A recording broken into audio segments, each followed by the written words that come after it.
a defamatory na say Appiah Stadium to prove say asem na o kan no aha no ama wanya sunsun sanso o de wa no be ka say aha no nko no is not enough. Okay, aha no de na aya ma de emra no be hwe ne ye say because say o kan sa asem no ama say kra o na ma na amanfo serew na I say you do ho agro you do ho fe obi ana say because of sa asem na o kan ye ni ntino ama say no we bianka wo binya contract bi ama ana just say there is an impact of the nipa na kan fa ho ana wa ye no obetimi approve a kire say ampa entino o ye o dey asa business o ka chairman say asa business enkomo na ye bedi ana say den da bia ndem wa misa edi an ho na odi gina so de call say o kusia chairman wa misa wa kusia chairman o kokko hia no uhia bibi free chairman ho a obeka chairman so time a wo ba ho no a ono wudi nkomo no o ka che say business be no no be eni say obekwa akohwe ni room that's the business edi adwin about 3 months o ye influencer open influencer job na nipa ne yenko ni room ko kasa wo se wonko edi entia adwin be na about 3 months ka say minko room enko nkohwe room e wa abra wo business nti na aba ho na onko ne nko ka business na o ba ho be yeden a wo wi a wo se ono na ntia o ka scan ade enti no wa anwene ho ye ena ekwan ya obey presentation a ebema na a reasonable for a reasonable person to judge it on her behalf the way na open or say or no ba be business whatever ama so okon baby ukọ baby enti we na obeka agunani mu asa na said and the reasonable person can see say adi we say yeah Appiah Stadium hwe yeah obi enyina sa adi we so engo hu Appiah Stadium enka say because of the only girl ni see yenti no ebia say me be do hu few ana say me no nye business ana me no nye hwe enti no say e fa no e ho no to kra na enkoye ma Appiah Stadium in that sense enu enti no in law no Osha asemia IC the fact of the case any the ekona Appiah Stadium threat na or threat no enko bebia commission free. I thank you guys all for supporting Shaxi from day one up to now, and I just want to tell you guys that Shaxi has a good package for everyone, both our riders and our drivers. Thank you so much for supporting Shaxi. Shaxi, it's time to ride.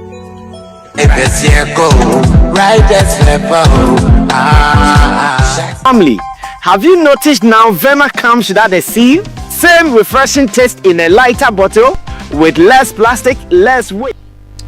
Well, so in the first edition of what seems to be a TikTok war between a certain lady who has been dancing some way.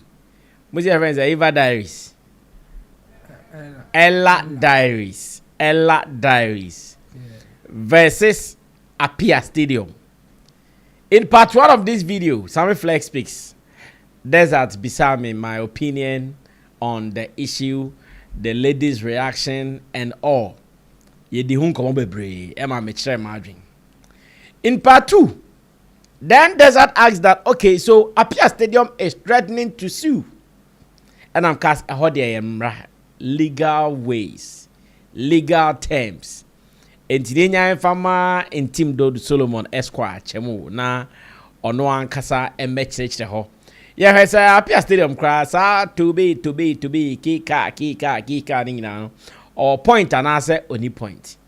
A honey drew. In case say want me an share sa video na me peso ba ko share na obeto aso no na bema wate ase yi.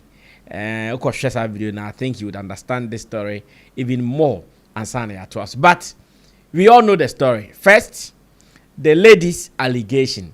Let's go watch it. I was just there and then I got a message from TikTok here. So there's this account that messaged me, oh, hi, so and so wants your number. And then I just gave the number out. And I'm like, I'll try to put evidence here or proof here. And I'm like, who is that? the name that he mentioned, I'm like, oh, who is that? I'll show the screenshot here. I'm like, who is that? And then he said, Appiah something. I've forgotten because I have to go back to the message and check the name, but then I'll put the proof here. And then he mentioned that name, and I'm like, okay, I don't know that person honestly. I'm like, okay, but who is that? And then he sent me the person's picture. Okay, but still, I didn't know who the man was. Okay, so I'm like, oh, okay, no problem. So later on, maybe I may forget it, right? So my number card I may buy you. So people do check my number. They call me for business and all that. So my number is on my bio. So I gave the number to him and I ignored. I was going about my day. I was doing my nails that day. Okay. So I was just there and then a number called me that Oman Penny and I'm like, oh, okay. Now about and I'm like, oh, I'm in town. And he was like, I want to see you today. I'm traveling tomorrow, which is the Wednesday. I'm traveling on Thursday, that according to him. So I want to see you. And I'm like, okay, please, I'll call you back. All right. I was doing my nails, so I focused on my nails while I was thinking through, like, what is going on? Why does this person want to see me? I was thinking a lot. I'm like, all right. So after watching the lady's allegation, ye di hun komo. Appiah Stadium so wa eno hu video do no hu say e den nsem na lady kikan e na ono so buy na say well. Ono so ebeka ne nsem. Appiah Stadium so ensem no tie se na ekoe. Ababa wa bi di video bi abeto abontin. Nipa ni mi omo frame se ma me nkasa ba mi nipa ntime no asem kakra obi a wotu befu bia amfa ncheme. If so already the girl no ama lawyers and free Sabriano pay nkobo numero 4:30 to 5 about Tony later chamber kuma sumi hu lawyer safu du me akakra me do no office me see you again no the camera or the video or the scam yana so the edini pa boni say or the beto if you say abusa for the dia make us say me wo baby wo kroma party political side onya me party ni wo me ba wo ko school onimade semi mo da mo pa obi oni me baby wo kuma say airport e fe ba wa bi o musa say eni pa buru more than 40 na mama mo ko ni din emu ebi e mema ebi e ma e mema kwa doso me wo obi an star no nya politics a me say me say again or sa gidifo asabi a lot obi organ obi blogger bia me hu social media mama obi abali die ma agene number bia on na bontin say asema me teme boa ebi obi a mia ma ho de kakra nya me ahira me nam nipa bi so ma yi nipa no me de boa wo teku na sempoa obi wa enya bi say me twene de na ko me party bebre bloggers ni me no obi o social media wa MPP ni pa so ne number me ni me ma me baba wa iko ni die mu agene number ma me ba lady me ko US akohe boy a me nya kwan ko bi me sese me sika nyina dollars ana me frame me ba no ba wa say nipa we so pene number ma me frame me wa kra me tu kwan e kina eli na be se me hu oba ye no openi oba no agina lady ni ba no ene na adaga yi enti a okoko me siu ni yo so we video na o video me na me firi soro o frame se oba no hotel na me da no e wo be ababe 9th floor me da soro. Yes, for signature, say whatever me name, e be easily go no. Oh, but me see for me be nyina no o video me. Adwene wo ge ni trima me bobi me nim da so ni me da o video me no. Me be tra ho no. Me drew na o te back. Come hotel front the secretary say mo room 4 or 5. Say e pe any adwumbone a come say front the secretary me room. O the hotel no guest house apartment ne form. Abofo ni pa bebre tete ho. The video so or capture a moment to her. Misso, no cranny, misso, me popularity a me, you know. Me see for no, and go for a bit name trappiche be frame. And to be true from a Kamayaka, who I can say young cop. Now, me baby, sir, wait that don't say, several me was a magic bread sandwich. Opening, Obia me 2 point. My son is $1. To me, phone or so. MTF for sick, scale or so. number no ja me tibon ko so me hu number say 24 million say 2000 for say 2.4 minim ja me on hwe ma me na me nya bi ntia aduane na waje obi a wonim ni da wo ba ye na me ba nyina wo video me no why was that breast sandwich sisi kan mo bi se mi ni bi me ti wan obi de amande ade o de che me dollar o de bre me $1,000 enu nya wo kan o video num eti adwen be na na lady no wonti a obi a minimum da so ni me free me hotel suru si fomu nyina na o video me eti se eya adwen papa se nya adwen bo me se wa tro bibia beto so pacho but Appiah said the message say so obi no get na on kan chere say amana man support oboko akoyiri nsama no me see no heavy get us had you breme me would deeper kese do be uncertain and prepare omun sha me cop to the girl no me nya daje minini me yes had you no what trendy so we be nimu baby and the first time me ma akwala na me so ye mo airport ba wa akọ obi die ma pen number bebre obi wa me mo dwotre me lady bi o kama bo kaso a no wo fe pa ni gay ya nya pekuru obi ti gay mi na me yere kwa mi nya daje a me fa no masa da bia mi fi adru mi wan wode pa mi de ko fa ba ndeka me pese me fa na na me ne de twempna enko ba ya me se codex from the so munchire room Appiah stadium wo ba obi a wo ba hwe obi a oni mo ba nyina na wo video mi nti entwere na wa twere wo pa che no o do wan no e ye video egu mani mase video na o twai no Ghana constitution ni nimba bia da say utimi video bi secret nti abusa for the home na Appiah stadium me da Ghana ni bi ase girl no be share me court asam we enye yi so betime hu santene yewura ebo mu ase santene ko ye mfa sa ansam we nko ana enye yi so betime hu president nipa mi no mu kan meti eno kwa ko mu abebre so obi afro wunim no o ba gina na wu video me unya nhu ni entiri penu no masem. Well, enti Appiah stadium so ne threat and the caution out the two abontin no as the CA or say Ella diary on share na onye de ese on pachel or say achel pardons on penny the atro on pa achel pa atro onye video non fan church mu na mebisa say Appiah stadium ne threat and as a caution or the ama Ella diary ebefa and I saying Chemo no nimumra. Chemo akwaba. Big thanks to Queen Chemo. Another mama tia same we are saying. Na men tia say I'm so okay, my friend Queen Chemo no dey TikTok there. What was I say o di me ko.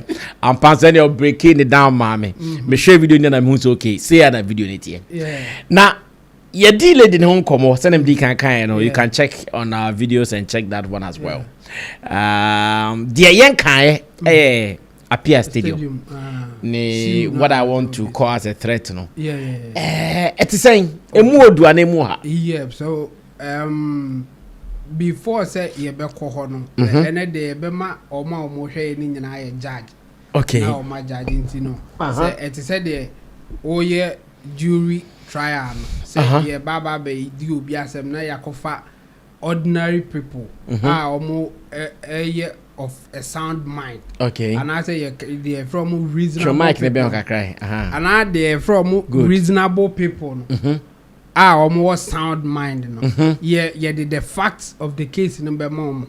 Now ya mom the principles of the law. Now ya can say almost judge. Oh, okay.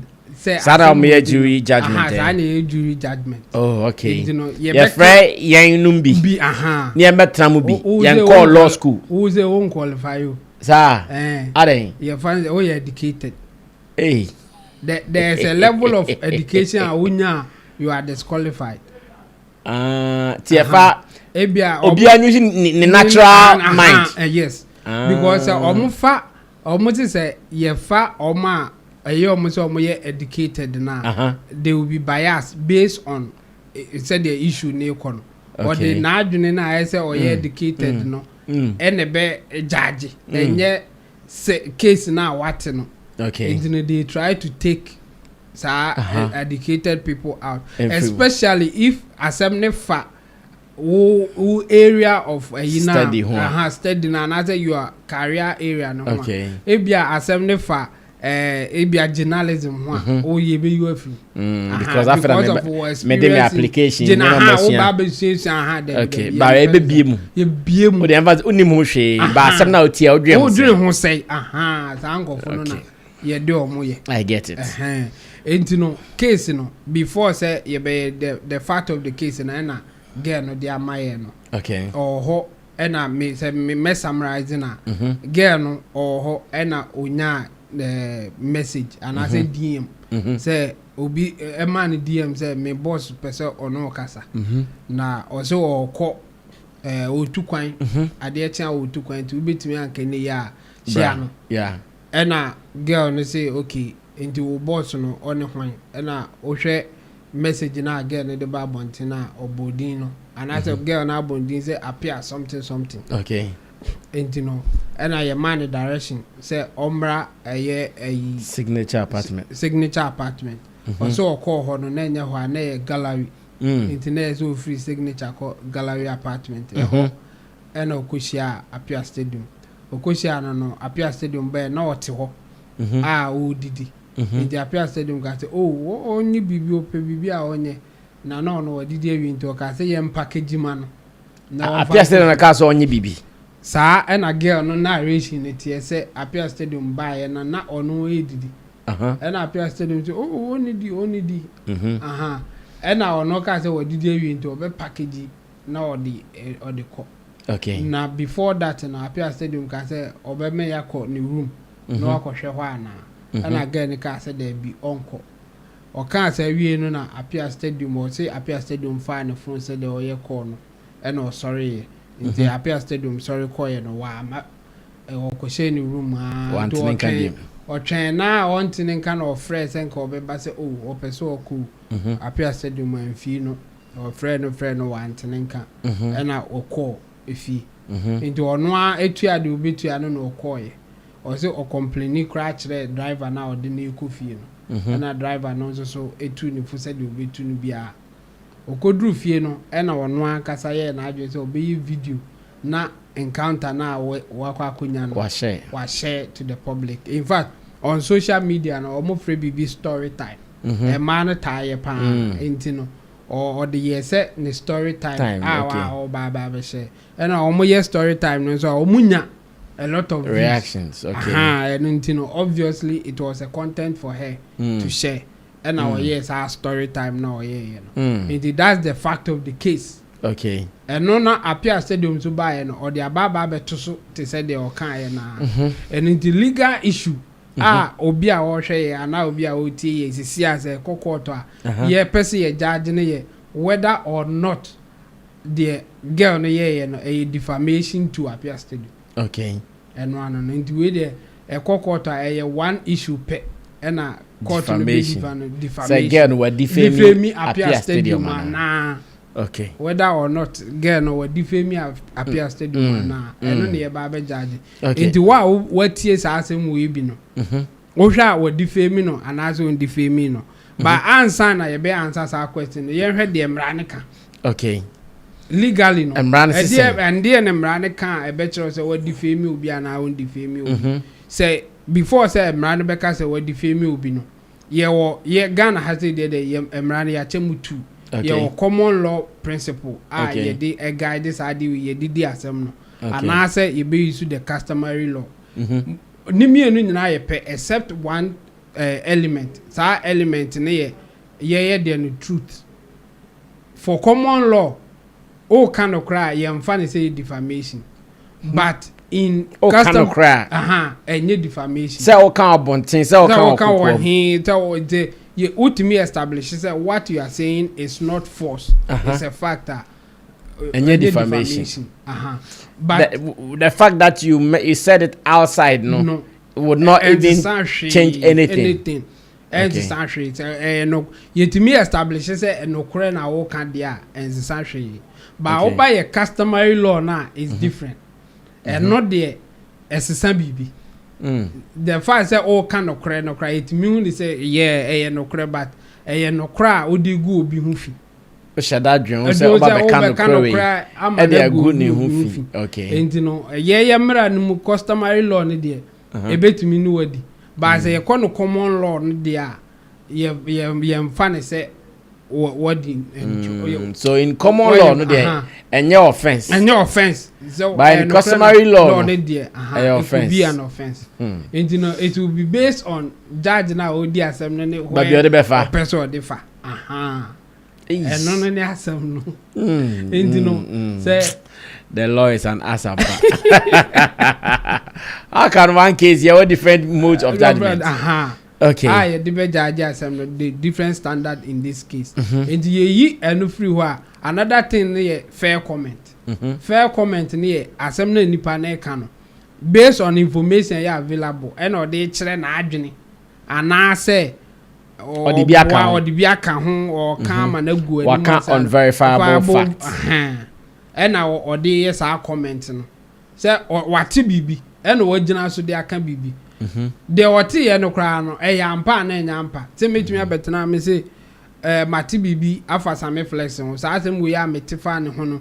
Sammy flex we nipa bonini or ya one. And then I met ya me di kikas answer na fa hono. Yeah. And to say man ye to me find it out say and then I would ya also we nipa boni why say man ya hwe na chese me na masheda.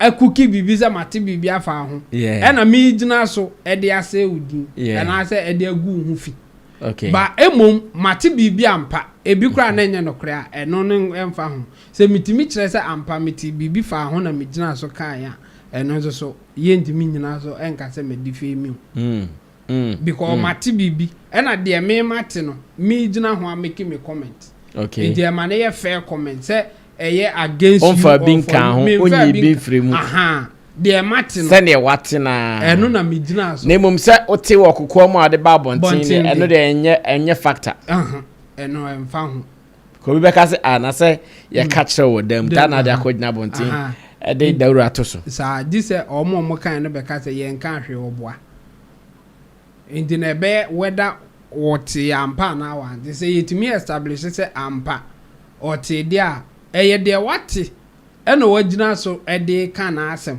endi no e bi kra o ye wrong asem na o kan o ye wrong ba ye no ye mfa ne se wadi fi mi okay ye fa ne se asem na o te ye no e na wa anka ne yi endi ye kop ye hwe nsem ni nyina mu a ba bia e be ye issue ana se defendant ne claimant ni nyina betwe ho pa no ye hwe element na e be ye sa truth no okay. Whether it is the truth or not any a defamatory na say Appiah stadium to prove say asem na o kan no aha no ama wanya sunsun so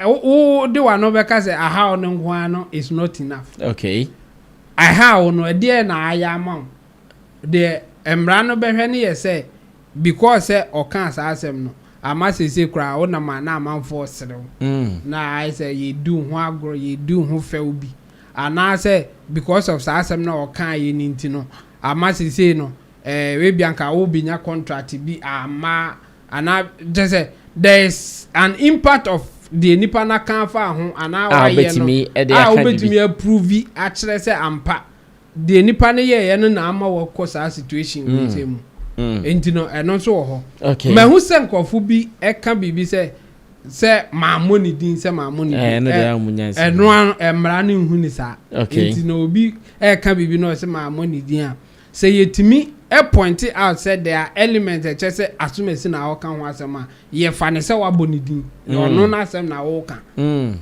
and sa ho de muntimu pa because a man for pay I didn't mention anybody's name so wo mo ni din a men kan bibia be ma reasonable person on say the directed to that person and ye kan reasonable person a wo na ye di asem ne fa ho nka ho because wo ye busa wa ye nim de obeka yes and December eka say a reasonable person we are not talking about you asem ne fa ho because wo nka asem ntia ho and ye bebusa wa wo nye reasonable wo be kan ma ho wo be ka senye sa but ye kofa ordinary person bia obi o ne nam ne ba bi na ye busa nse wo hwa hwan asem na asomezika na se otumi point se eyewe ya na chese ampa eyewe na aka no ho asem obi a betimi ho obi be hu se we na aka na asem di wa money din no ye mfa nya adwuma I see enti se ma money din se ma se won pese obebo ni din don't give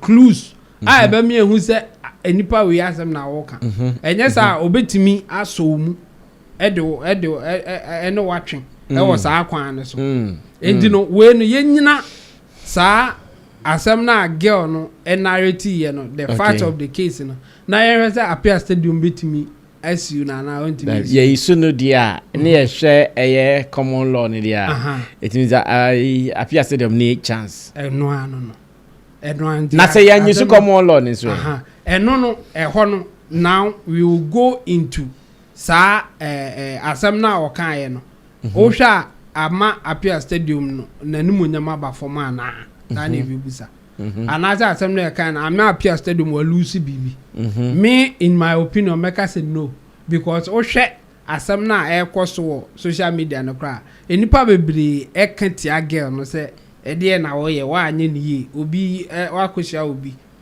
o say ono ba be ye business whatever amaso okono baby ukọ baby enti we na wo be kan agu nanim asa na say de and the reasonable person can see say adi we say yeah Appiah Stadium hwe obi enyina sa adi we so engo hu Appiah Stadium enka say because of the only girl ni see enti no ebia say me be do hu few ana say me no nye business ana me no nye hwe enti no say e fa no e ho no to kra na enkoye ma Appiah Stadium in that sense enu enti no in law no Osha asemia asi the fact of the case any the ekona Appiah Stadium threat na or threat no enko bebia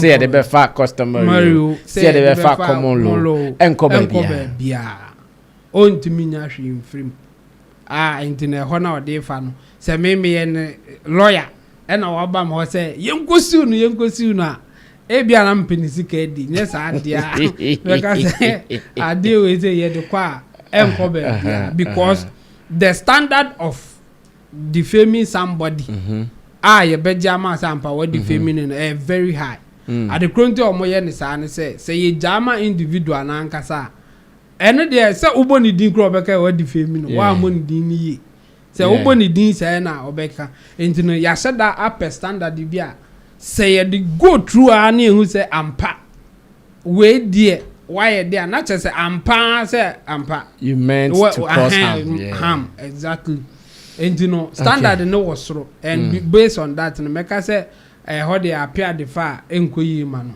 obetimi aye bibi na enzo there obeya ne say bia twema mentwen ene makra abo taking you through the process for you to also suffer and you know say they say no kwa girl no to be fa lawyer yes obetia our lawyer nsoka yes ama mo go through the process yes into otwen bebre obofo bebre into ye de ofam a obehun say enye easy and you know one of the case popular ebia nkofo betumi akodi akire ye Dr. Ekosfield Gabra any chama want to me but no then they base it on fair comment okay say chama want to me ekotena radio so ego ka say Ekosfield Gabra Dr. Ekosfield Gabra corrupt with digan ska ne ade hwan e ma ne de ne court Dr. Ekosfield Gabra chama want to me court say we defame no okay ekowi ache no court ne say enye defamatory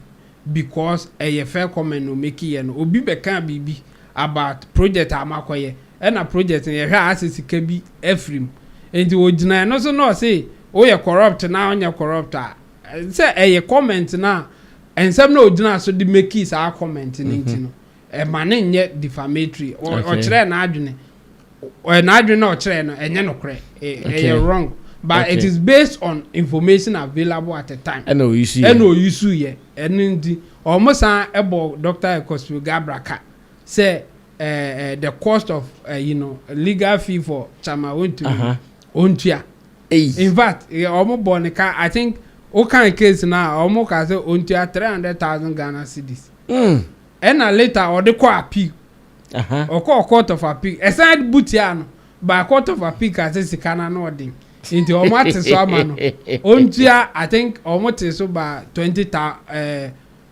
200,000 say 120,000 something like that and or the call Supreme Court still Supreme Court butia and say a fair comment into no baby I would do yentimi ncha and judge ma yentimi judge ma me can wait the ability say to win a defamatory case in it's very, a whole lot of very work. Hard very hard Oma to me are winning most of them no there were no contest ebio obi defame what they call court or need to cry or the be appearance na court ebu amount because any panel cry am put up any defense okay name say omu put defense the standard of you winning a defamatory case in a very high and yet the other one no can say what did my term why no standard in this one and we say no said the match money the makano omo hwe and obi abetimi ajage o hwe asem we e kokota e be kwa kwesise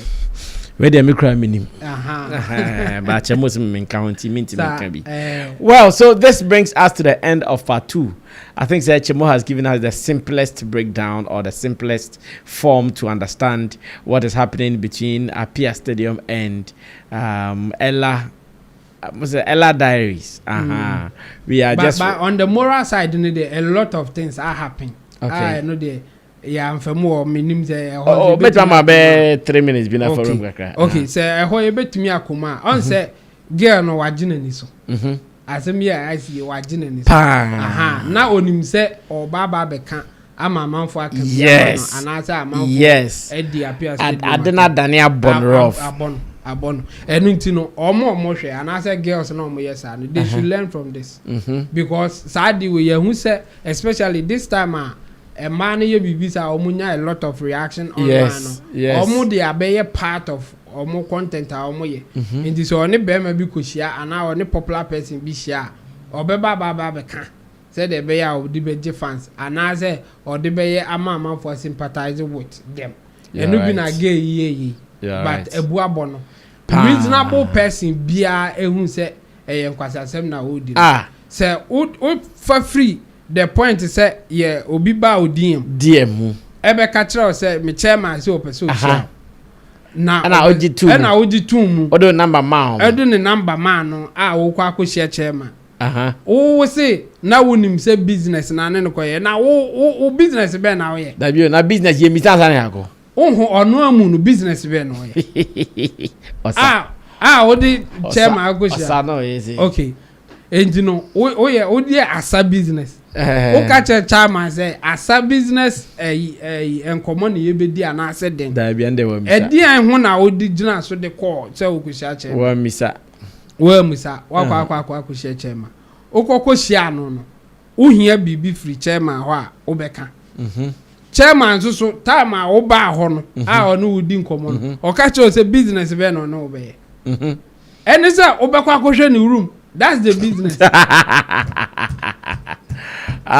enu nti o ka say can you will you go with me to see my room and na wa o ka say no business dead end na business ni gu ye the business is over it is sorry na kofie din enu ano no you win some you lose some enu ano no because wo na wo ko ho no wonim se wonye business bia wo ko ho ugoduru ho chairman offer no wanka business pot ya wo be uduru no che say yenko mi room eno ni business no sa ni room na abekọ ni business no enti wanko no you don't have any business again you don't have any business again ena even in legal terms no obi beka say then na man who say nkofu bi ba me and dem jiri say political na that they say at least na eze nko tua ne ayi no ne order na o ye ne ayi no transportation na that business amaso on tua for what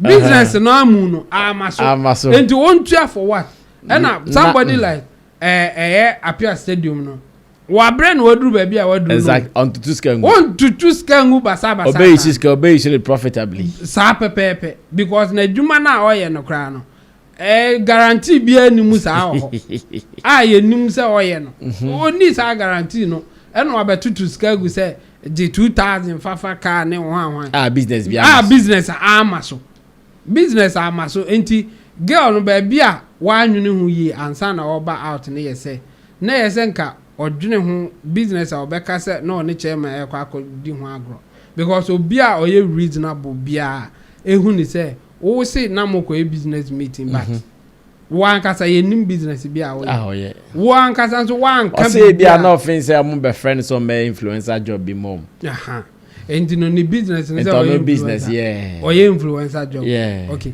enti wo koshia no one ne kan influencer job say no me enkokra oso nkoi eno ni kira say enye influencer job nti no frel ukoduru ho na o ka say yenko no chamo say bia na sa time no lobby ho ntimi ni nkomo yenko mirum ni yenko kasa ena wa musa na hwe dabi yes ena was in the room kra onko edi nti na onko edi adwin about 3 ma o ye influencer open influencer job na ni party yenko ni room ko kasa wo se onko edi nti a adwin be na about 3 ma aka se minko room enko hwe room e wa abra wo business nti na aba ho na onko ne nko ka business na o ba ho be ye den we are say ono na ntia o case kan ade enti no wa anwene hu ye ena ekwan obey presentation a ebema na a reasonable for a reasonable person to judge it on her behalf the way no open on enya me nwanwa say wa delete video no ye wa delete everyone no ankasa na account no wa delete say enti na ma for sure mu hu ukohwa obi a enka bi ma no say mami dansem hu na dansem hu wo ye panyini ena wo yafra o sebra within that short time ena wako ukoye no de yesa wo ye wanye ena waba ofie tena wo baby no no nso tena ne baby e akofa camera si wo so wakofa camera si wo so se wo pese ogu nanim asi o se wo ba be kan de yi o be expose no ayeneka poto na Appiah Stadium say on patcho on written apology or per video apology and also say lady na anya does it give Appiah Stadium another opportunity to fight on in the obetumi fight na oye no and I make a legally no oni level of the BCA no oye no obetumi bia ono so be cancel afa ne ho ana bibi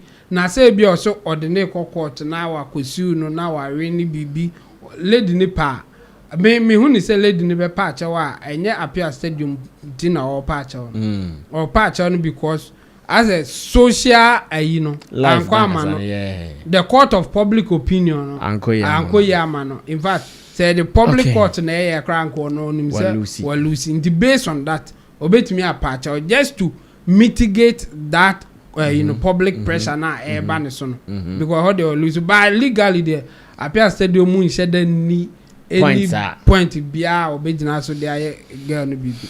Well, thank you so much in Team Dode Solomon Chemo Esquire. Now this is the end of part 2.